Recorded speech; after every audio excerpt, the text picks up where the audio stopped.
ఈ కథ విన్న తరువాత కళ్ళు తుడుచుకుంటామని. కథ పేరు నిశ్శబ్దంలోని నవ్వు. వెంకట్ తెలంగాణ పల్లెలో పుట్టిన బిడ్డ.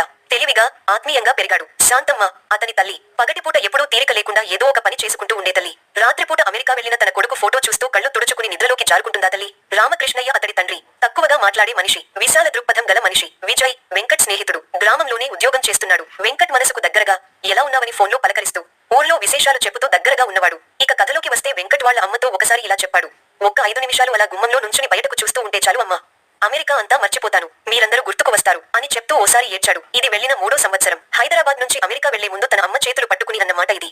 ఏమంటే 5 సంవత్సరాలు ఉంది, వెనక్కి తిరిగి వచ్చేస్తాను అని. వెంకట్ అమెరికా వెళ్లి ఎంఎస్ చేశాడు. H1B వీసా కూడా వచ్చింది. తలపై మంచు పడుతున్న రోజు ఫోటో తీసి వాట్సాప్ లో పెట్టాడు. స్నో టుడే ఫస్ట్ వింటర్ అన్న క్యాప్షన్ తో. అది చూసిన శాంతమ్మ టీవీ ఆపేసి మొబైల్ చేతుల్లోకి తీసుకుని టీవీ బదులు వాట్సాప్ దీపినే చూస్తూ కూర్చుంది. వెంటనే రామకృష్ణయ్య తలవంచుకుని ఊరకనే అన్నాడు. మన ఊళ్ళో పతంగి కాల్చిన మనోడి ముక్కు కారుతుంది. అంత చలిలో ఎలా ఉంటున్నాడు బిడ్డ అన్నాడు కళ్ళు తుడుచుకుంటూ.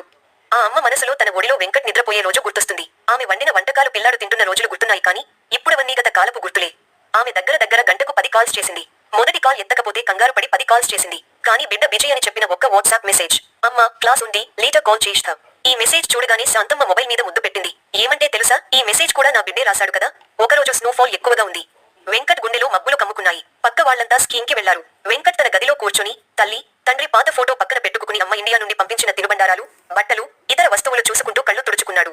వెంటనే ఫోన్ తీసుకుని వీడియో కాల్ చేశాడు. శాంతమ్మ కనిపించగానే, అమ్మ చలిగా ఉంది, నువ్వు అన్నం పెట్టిన రోజులే నాకు గుర్తొస్తున్నాయి అని అన్నాడు. అమ్మ నవ్వింది. బాబు, నువ్వు అక్కడ బాగా తిను, మేమేమో ఇక్కడ గుమ్మ ముందు నువ్వెప్పుడు వస్తావా అని నీకోసం ఎదురు చూస్తున్నాం. ఒకరోజు రాత్రి వీడియో కాల్లో వెంకట్ తల్లి చెబుతుంది, బాబు, ఊరంతా గాలి బాగా వీస్తుంది. నీ చిన్నప్పటి చొక్కా దగ్గర ఉన్నాను, వాసన ఇంకా ఉందిరా, ఒక్కసారి మా దగ్గరికి రారా, మేము కూడా సంతోషిస్తాము. ఆ మాట విని వెంకట్ పెదాలు కదిలించలేకపోయాడు. Phone screen మాయమైంది. కానీ దాంట్లో ఓ కన్నీటి బొట్టు మిగిలింది. చిన్నప్పటివన్నీ గుర్తుకొచ్చి కన్నీళ్లు తుడుచుకున్నాడు. కథ చివరి మాట. అమెరికా అతని చదువుకి దగ్గరైంది, కానీ తన తల్లి ఒడికి దూరమైంది.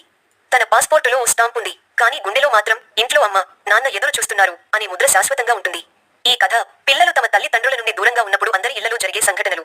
దాదాపుగా అందరి ఇళ్లలో పిల్లలలో మరియు తల్లిదండ్రుల్లో ఈ బాధ కనిపిస్తూనే ఉంటుంది. మీకు కూడా ఈ అనుభవం ఎదురైందా? ఈ కథ నచ్చితే లైక్, షేర్, సబ్స్క్రైబ్ చేయండి.